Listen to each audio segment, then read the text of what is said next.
Chapter 5 States of Matter. In 5.1 Gas,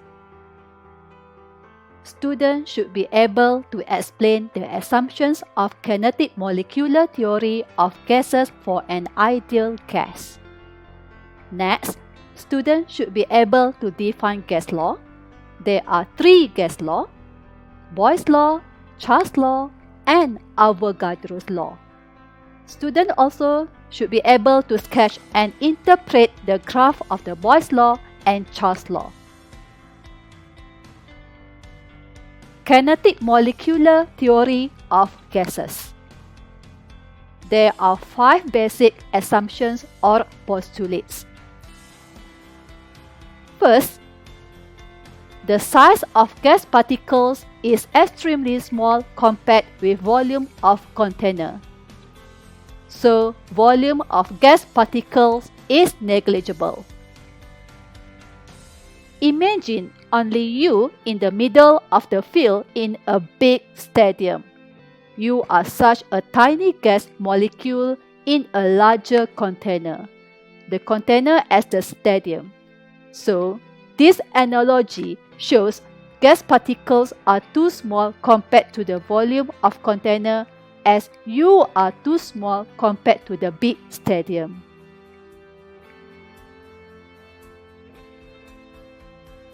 Second, gas particles are in constant and random motion.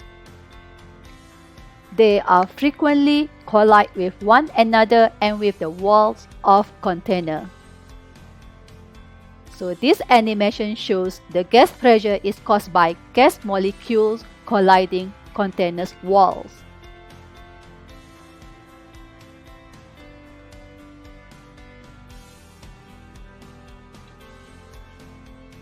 Third, collisions between gas particles are elastic. What is meant by the elastic? During the collisions, there is no kinetic energy loss, and total kinetic energy is constant.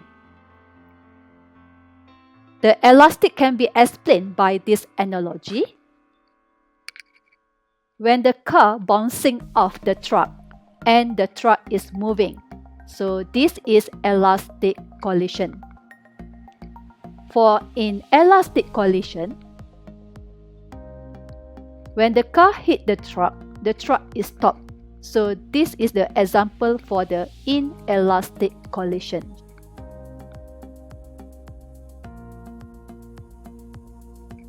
Fourth, intermolecular forces between gas particles are negligible.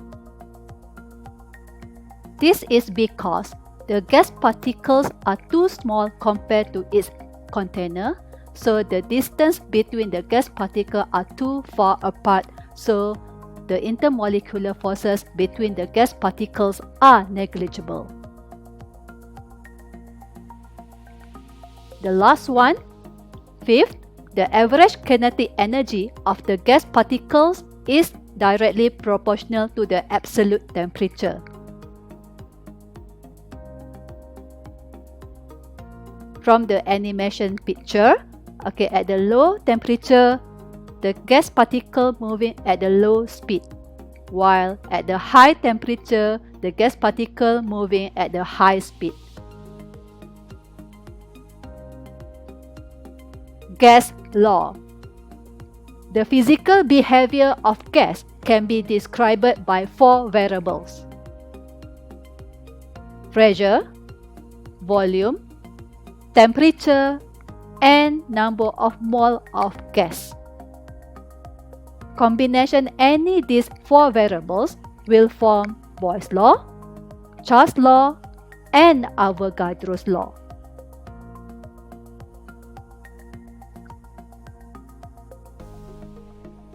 Boyle's law.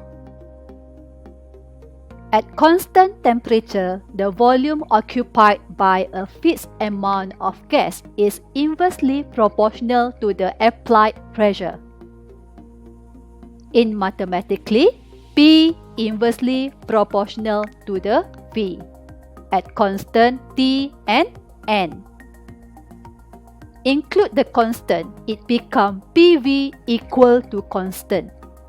At the different condition, the formula is P1 V1 equal to the P2 V2, where P1 initial pressure, V1 initial volume, P2 final pressure, V2 final volume.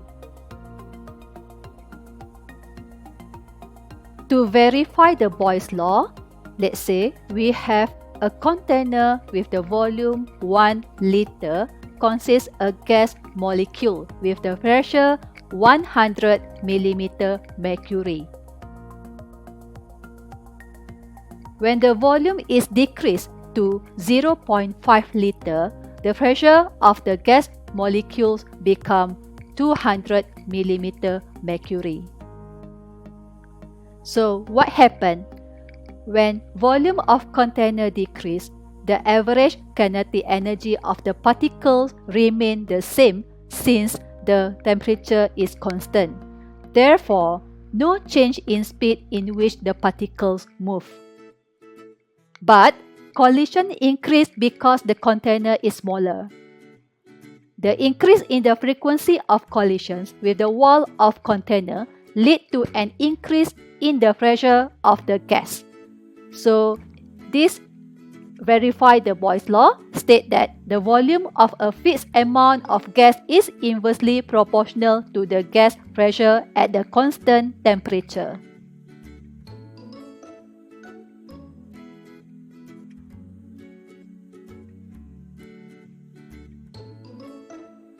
These are graphs of the Boyle's law. There are three graphs of the Boyle's law. First, graph of the volume versus pressure. Volume is inversely proportional to the pressure. As the volume increases, pressure will decrease. Second graph is the graph of the volume versus 1 over P. It is a linear graph with a positive slope. As the volume increases, 1 over P will increase. And the last one, third graph of the PV versus V.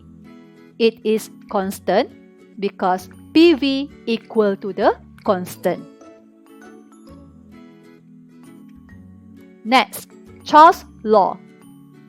At constant pressure, the volume occupied by a fixed amount of gas is directly proportional to its absolute temperature in Kelvin.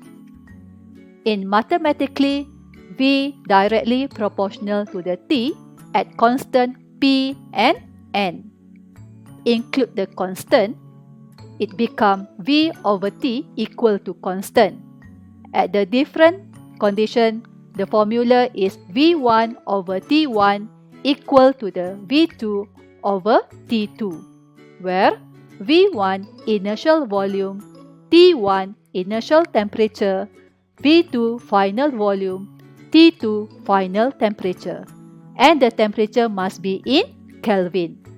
If given the temperature in degree C, at 273 or 273.15. Graph based on Charles' law. There are two graphs based on the Charles' law. The first one, graph of the volume versus temperature in Kelvin. The graph is linear. Volume increase as the temperature increase. Second graph is a graph of the volume versus temperature in degree C. The line shows how volume changes as the temperature changes. The dashed line extrapolated data to lower temperature for any amount of an ideal gas at any pressure. The volume theoretically zero at negative 273.15 degrees C. So this is absolute zero. Avogadro's law. At constant pressure and temperature, the volume of a gas is directly proportional to the number of mole of the gas present. In mathematically, V directly proportional to the n at constant p and t. Include the constant, it becomes v over n equal to constant. And at the different condition, the formula is v1 over n1 equal to the v2 over n2, where v1 initial volume, n1 initial number of mole, v2 final volume, n2 final number of mole.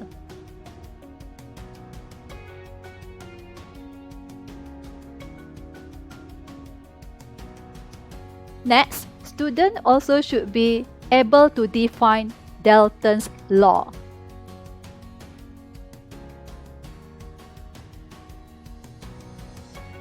Dalton's law of partial pressure. In a mixture of unreacting gases, the total pressure is the sum of the partial pressure of the individual gases. By the formula, P total equal to the sum of the partial pressure of A plus partial pressure of B plus partial pressure of C, and so on. Example, we have three types of the gases in a container. So the total pressure is P total equal to the sum of the partial pressure of the nitrogen gas plus with the partial pressure of the helium plus with the partial pressure of argon. So this animation shows a mixture of the two gases, which is we have steam and air. So the P total equal to the P steam plus with the P air, which for the partial pressure of the steam is 8 bar, while partial pressure for the air is 2 bar. So the P total is 10 bar.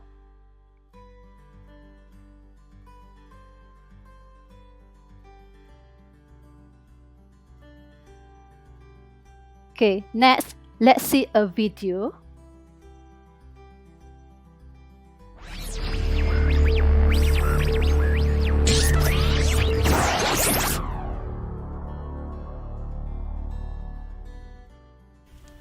Hi, this is Dr. McCord. I'm going to talk to you today about Dalton's law of partial pressures. We're going to start out with the ideal gas law, which is PV equals nRT. We're also going to solve for P here and just get it written in terms of the number of moles, the temperature, and the volume. We're also going to hold the temperature and volume constant so that we can split out the RT over V term. We're going to call that a constant, and this really allows us to kind of think about pressure only in terms of the number of moles. What that means is pressure is directly proportional to the number of moles. So it's real easy to think about the calculations here. So if you double the moles, you double the pressure. You triple the moles, you triple the pressure. You get the idea. So we're going to first start with a container here. If you need to know what the container size is and the temperature, we'll go ahead and give you that. 244.7 liters at 25 degrees C. Now we're going to put 1 mole into this container and we get 0.1 atmospheres of pressure. We're going to then double this up to 2 moles and we're going to get 0.2 atmospheres of pressure. And as you can guess, if we go to 3 moles, we get 0.3 atmospheres of pressure. And this becomes really easy to just keep going, count 4 moles, 5 moles, go all the way to 6 moles, you'll get 0.6 atmospheres of pressure. You go to 7, you'll get 0.7. And we'll take this all the way up to 8 just to make a point. But we really want to shift our focus now into several containers combining to make a mixture. So let's imagine we have 3 containers like this and explore Dalton's law of partial pressures. So here's 3 containers. We're going to label them A, B, and C for the gases that we're going to put in them. We're going to put 10 moles of gas A. We're going to put in 6 moles of gas B and 4 moles of gas C. That's going to give us 1 atmosphere for A, 0.6 atmospheres for B, and 0.4 atmospheres for C. We're also going to quit counting in moles. We don't need moles to do Dalton's law, so we're going to just think about it in terms of pressures. And now we're going to combine these amounts and make a mixture. So we're going to take each of these three containers and now push all those moles together into one container. It's easy to do the math. We now have 20 total moles in the container, and turns out that the pressures add up in the same exact way, and we get 2.0 atmospheres of pressure in the container. So to summarize, we've got 20 moles total, we've got 2 atmospheres of pressure. Now you need to remember the ideal gas law does not care what kind of gases you have, so 20 moles gives you 20 atmospheres. Now I'm splitting things back out on the right to show you the separate containers, and I'm also showing you the mixture. I'm going to put a dividing line here to show you that there's the two different ways we think. On the left is what the mixture holds. We just count number of moles. We don't care what they are. But on the right is more of the way a chemist sees things when he's looking at a mixture. We really see it as the 3 separate partial pressures that combine to give the total pressures. That's exactly what Dalton's law is all about. So the way I see this is partial pressure of A, the partial pressure of B, and the partial pressure of C all combine to give the overall total pressure in the mixture. If I take all those quantities and make a mathematical relationship out of them, I have the very definition of Dalton's law of partial pressures. We can also state this law in words. Dalton's law simply says that the total pressure of a mixture of gases is equal to the sum of the partial pressures. It's a very handy law, and it works for as many gases as you have in a mixture as you want. This has been Dr. Paul McCord talking to you about Dalton's law of partial pressures. Have a good day.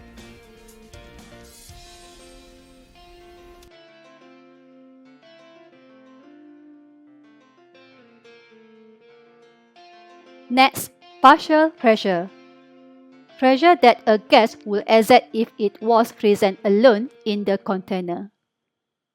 Let's say we have nitrogen gas in a container with the partial pressure of the nitrogen gas is 1 atm.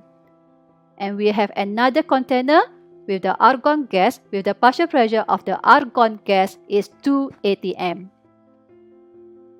Combining these two gases in a one container, so the total pressure is the sum of the partial pressure nitrogen gas plus partial pressure of the argon gas, that is 3 atm.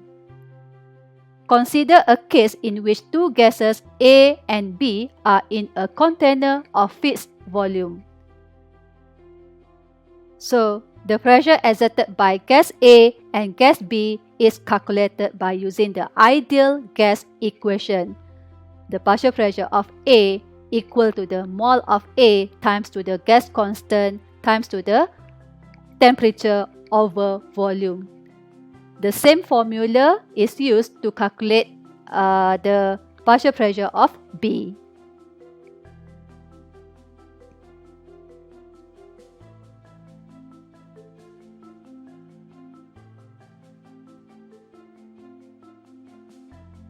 Application of the Dalton's law in collecting gas over water, also known as water displacement method.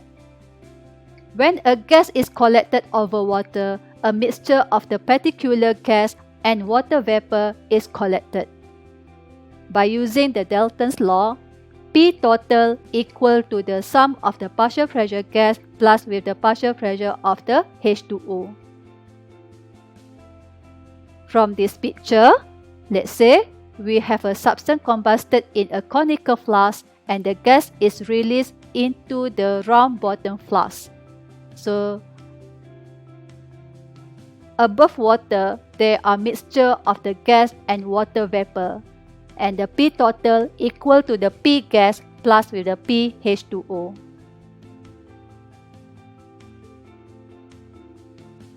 Example, when potassium chlorate is heated, it decomposes to potassium chloride and oxygen gas. By equation, 2 mole of the potassium chlorate in solid state decomposes into 2 mole of the potassium chloride in solid state and 3 mole of the oxygen gas. The oxygen gas produced is collected by water displacement method.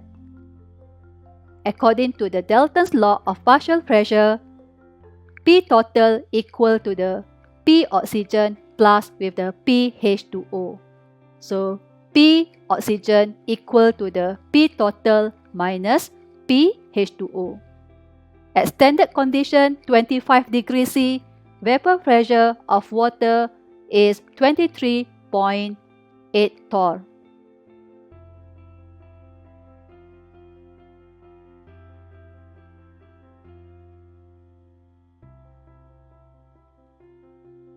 So here we have a diagram of what I'm talking about. We have a reaction in here of zinc with hydrochloric acid, a single displacement generating hydrogen bubbles. Those hydrogen bubbles would just escape out into the air, but we want to collect them. So we put them into this tube, which we want them to go somewhere, so we will put them into this jar. And so this jar began full of water, but as we bubbled the hydrogen gas into it, it will push the water level down and down and down, and so we'll have a container full of hydrogen gas, and that's what we mean by collecting a gas over water.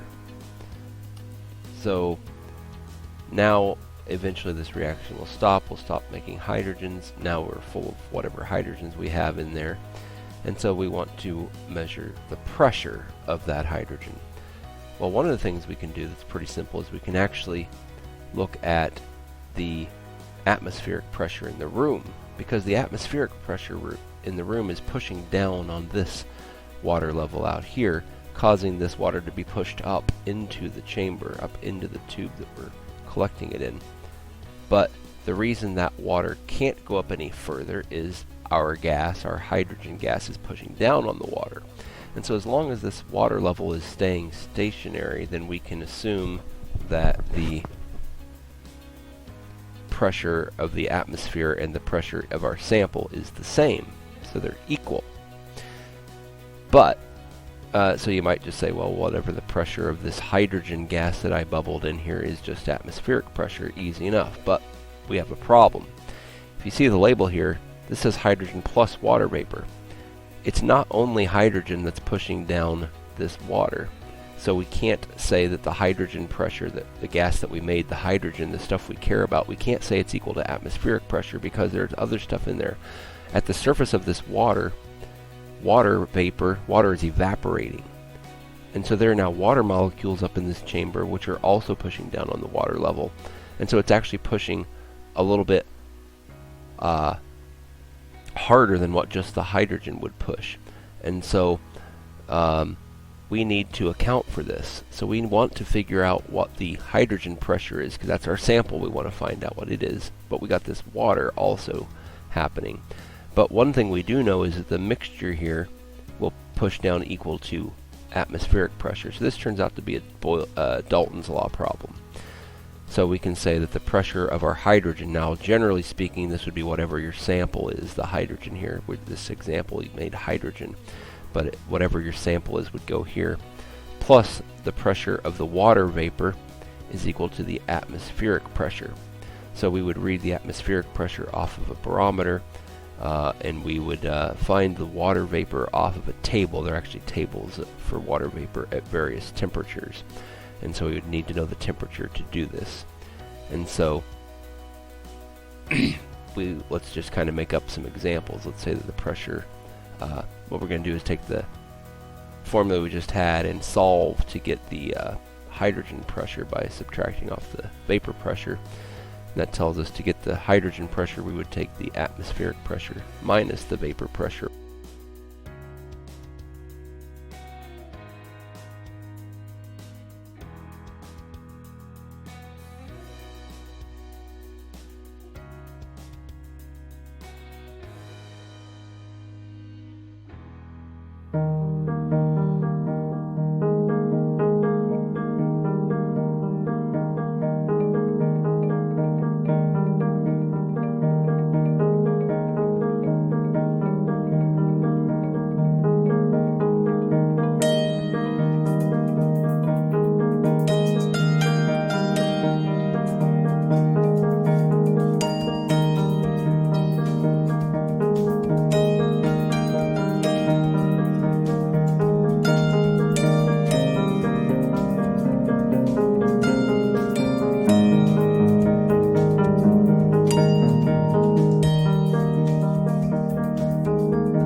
Next, students should be able to explain ideal and non-ideal behavior of gases on terms of the intermolecular forces and molecular volume.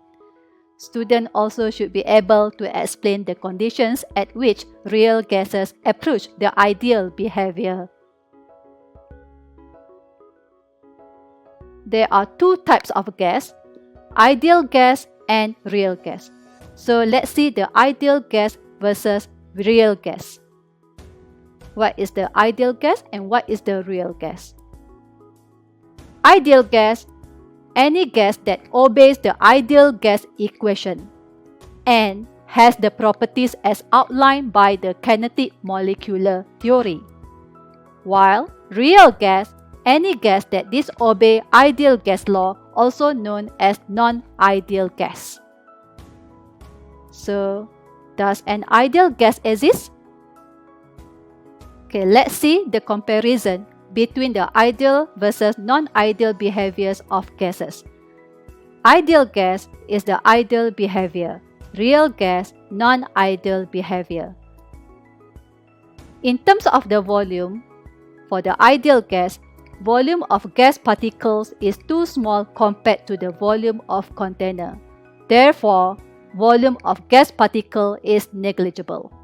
While for the real gas particles have a certain volume and do occupy some space.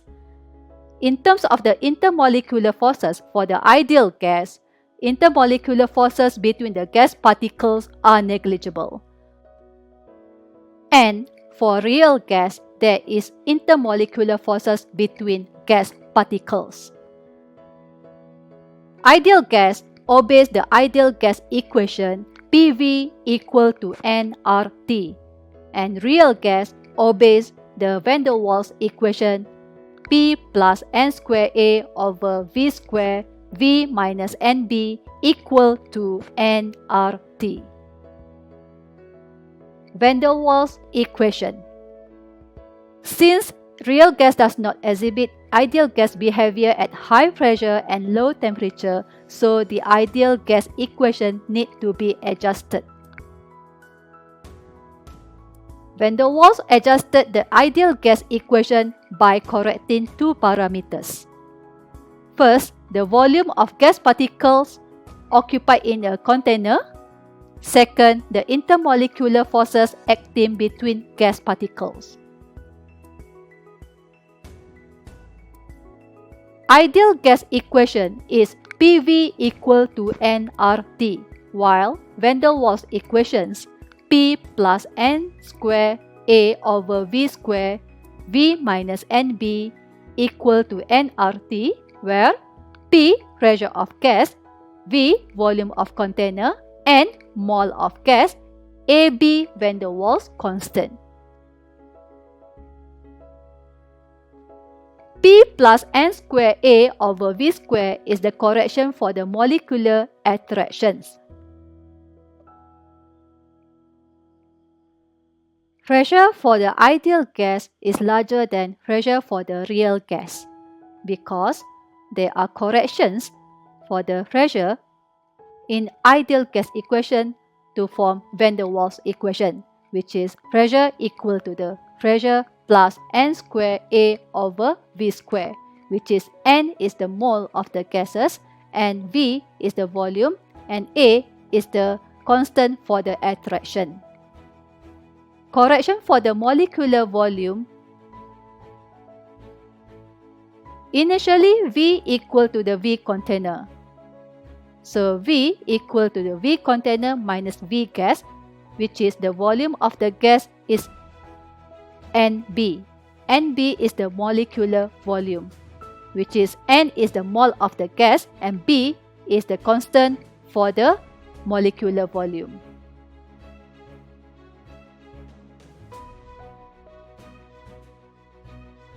Okay, let's see the further explanations on the effect of the molecular volume on measured gas volume.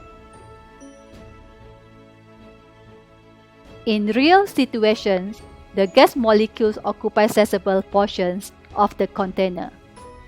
Space occupied by the gas molecules have to be taken into consideration. The space restricts the movement of the gas molecules. The volume occupied by the gas molecules must be subtracted from the total volume.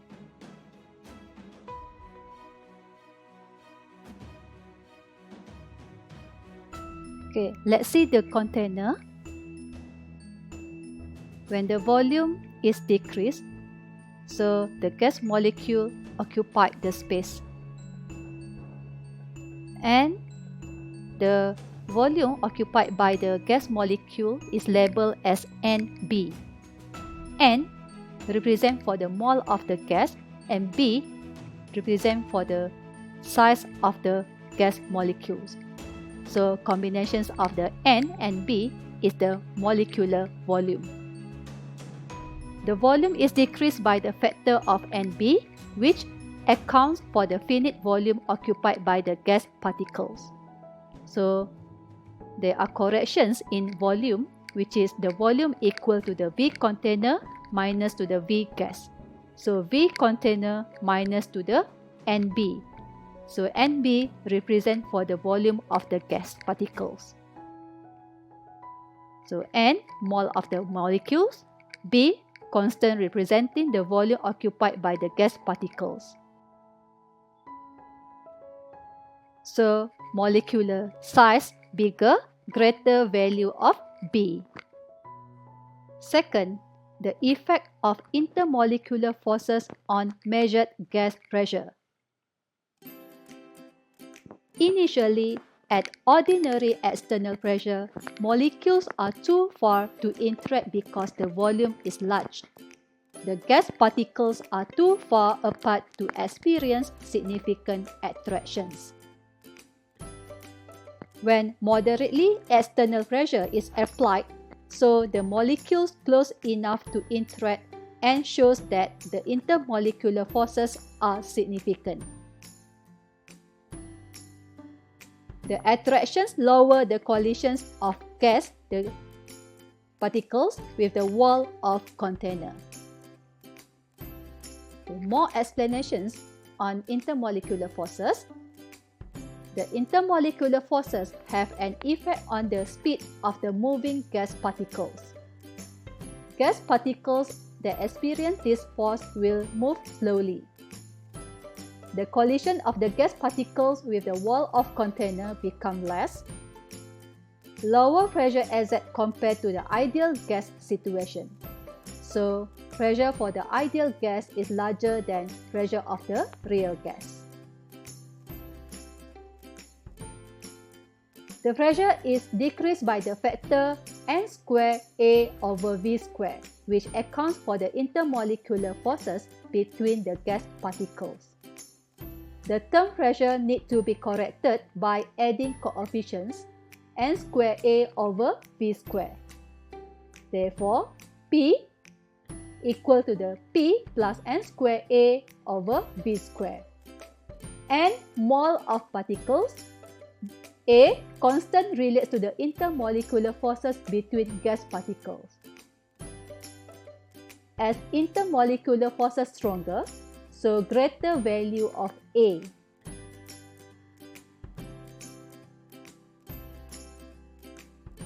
Conditions at which real gases approach the ideal behavior.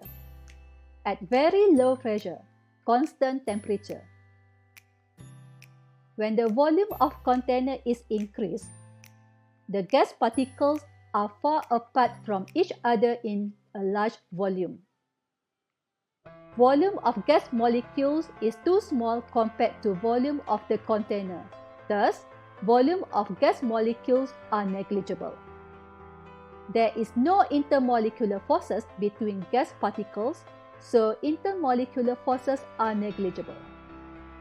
Hence, it obeys kinetic molecular theory and the gas behave ideally. So, these two containers shows the gas particle at the low pressure and high pressure. At low pressure, the volume is increased. So, the distance between the gas particles are too far apart from each other. so the intermolecular forces between the gas particles is negligible.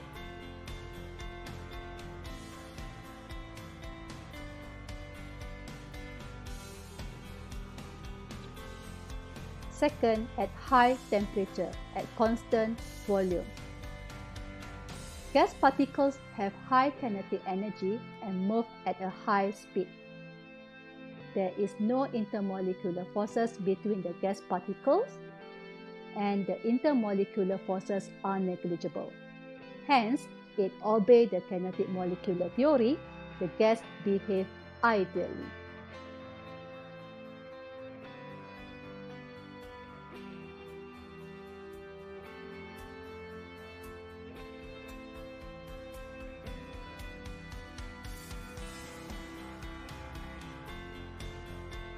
That's all. Thank you.